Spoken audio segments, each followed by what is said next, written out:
that was this racist named Darren Beattie, who was fired in the first go-around as a speechwriter for Donald Trump because of him being a racist, attending white supremacist conference, and the views that he espoused. Well, guess what? He's back. He's now going to be the acting undersecretary for the State Department dealing with public diplomacy. That's right. So what does Darren really think about? Check out this. This was his tweet from October 4th. Competent white men, actually, hold on, let me pull it up for a second, y'all. He literally tweeted this here. No problem. See, these racists have no problem being out here. He tweeted, competent white men must be in charge if you want things to work. Unfortunately, our entire national ideology is predicated on coddling the feelings of women and minorities and demoralizing competent white men. That's a real tweet. In addition to that, he had more to say on this here. He said, I don't know about you, but I think that we've heard enough complaining from women and minorities. The entire purpose of this nation is to coddle the feelings of women and minorities, agonizing to think of what could be possible if such undignified and lowbrow nannyism were abandoned.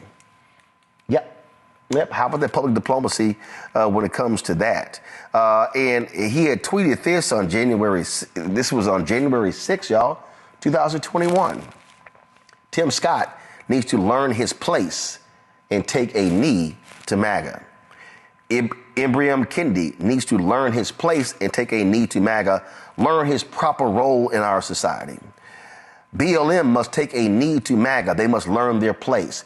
K. Cole James of the Heritage Foundation, the first black CEO of the Heritage Foundation, needs to learn her natural place and take a knee to MAGA. That's what he said. Now, the ADL had, this was the initial statement. For a while there, they had deleted this, but they had posted this. This was when the first go around. It is downright shocking that the White House has appointed Darren Beattie, who once attended an event with white supremacists and participated in a panel discussion with white nationalist Peter Brimlow, to serve as a member of a commission specifically created to help preserve the memory of Jewish victims of Nazi atrocities during the Holocaust. Beattie spoke at a conference of the Racist and Extremist H.O. Mencken Club, where he participated in a discussion with Brimlow, the creator of the racist and anti-immigrant website VDare. As we have said before, there's no place in any presidential administration or government commission for an individual who would attend and participate in such well-known racist events. Now, again, that was last time, but check this out. So the ADL also posted this on their Twitter feed. Darren Beattie has no place in a role representing American values abroad as acting Undersecretary of State for Public Diplomacy and Public Affairs. Throughout the years, Beattie has participated in several conversations and events organized by notorious racists, anti-Semites, and white supremacists, and has continuously promoted an array of conspiracy theories, including those related to the January 6th insurrection and the Great Replacement theory embraced by anti-Semites and white supremacists. It's no shock who they are, Jesse, because guess what? Trump has said it's good. It's no problem to be a racist. You are more than welcome in my administration.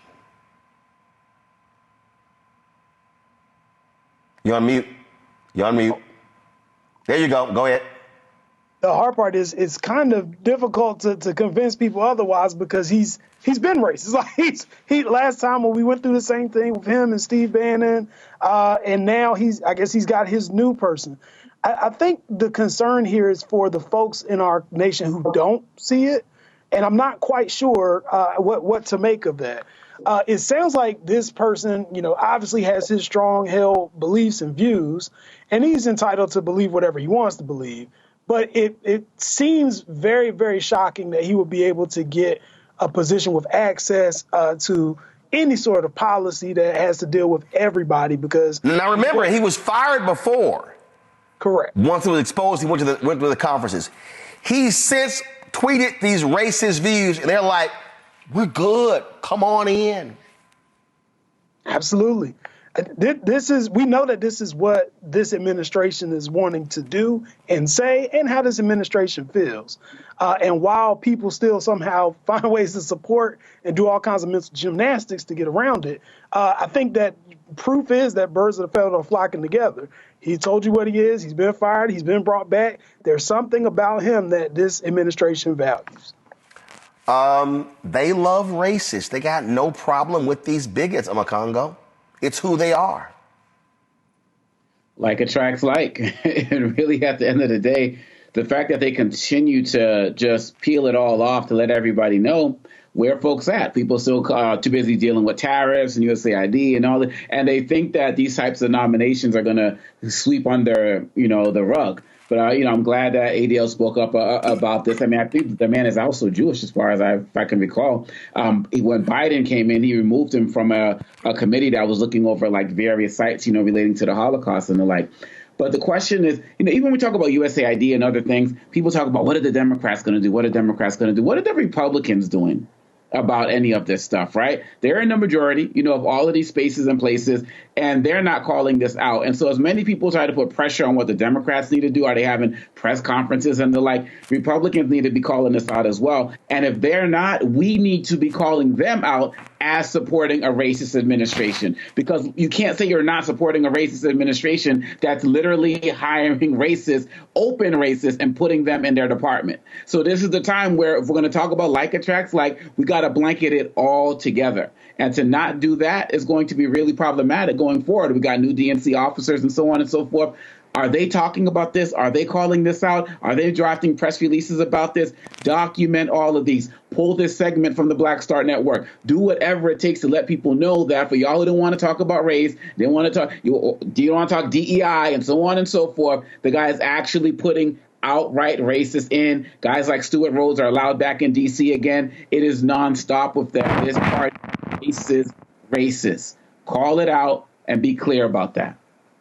Support the work that we do. Join our Bring the Funk fan club. You heard what we just talked about there.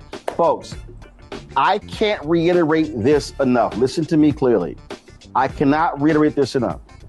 When you've got technology companies running scared, when you've got legacy media not doing their job, when you've got black-owned media that is disintegrated, now is more than ever for us to have independent media that cares about the truth, that is willing to say what needs to be said. So when you support Roland Martin Unfiltered, this show, when you support the Black Star Network, you're not just supporting me, you're supporting the other shows. Our goal is to add 2 more shows this year. We want additional shows. We want more weekly and daily shows because we want to be able to speak truth to power. We want to be able to say what is necessary where other people are scared. And when you are scared, when you're looking over your shoulder, oh my God, that advertising contract is not going to come in. Well, guess what? A lot of these major ad agencies, they're not even supporting us anyway. In 6 years of doing this show, Group M hasn't done a damn thing with us. Publicis hasn't done anything with us. You've got Horizon, you've got all of these folks, they haven't done jack. And so we are calling it like we see it, and we're speaking truth. And unlike some of these other so-called progressives and people who believe in truth, I'm not running around trying to kiss MAGA ass and kiss Trump's ass. I won't be going to Mar-a-Lago, not for a damn thing.